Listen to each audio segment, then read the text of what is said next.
Hi everyone, it's Glenn with Catch Driver Marketing with another video sidebar for the new blog post.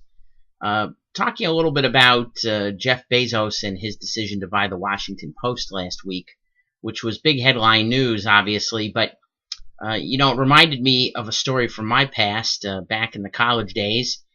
I was in a government class, and I was also working part-time at a newspaper in the editorial side, and got to know our city editor very well, and turned out that the newspaper I was working for was one of the first jobs that Carl Bernstein ever had, and he still knew Carl a little bit, and I was working on a paper for my government class about the media's role in government. Now remember, this is pre-internet, pre-mobile phone, pre-all of that, so really newspapers did have a lot of sway still in the type of coverage they provided, the stories they covered, and how they covered them, and got a chance to talk to Carl, and it was a very interesting interview. And one of the things he said that was pretty provocative was he said, don't be fooled by the concept of impartial media.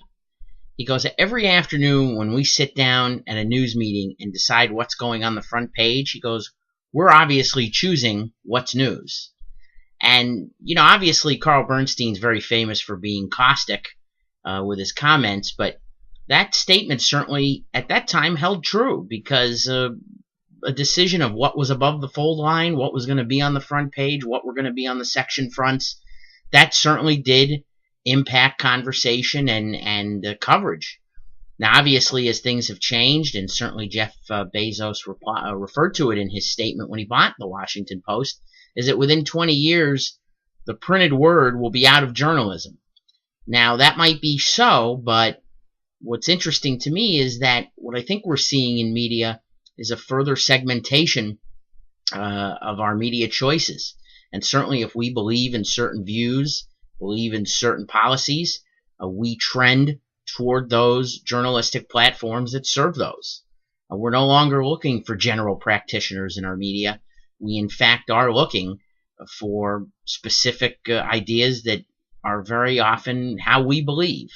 It's very similar to journalism, the turn of the century, with things like yellow journalism and Remember the Maine, which was the Cuba explosion, which was used to advantage here in the States. So I think that's what we're seeing, and I think that the Washington Post move, whatever Jeff Bezos has in mind, certainly just further shows that it's getting harder as a PR and marketing professional to follow and get general news out of what we're trying to promote.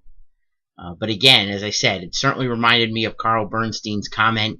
Certainly he made his fame at the Washington Post, and we'll see what the future holds in store for the Post and other news media.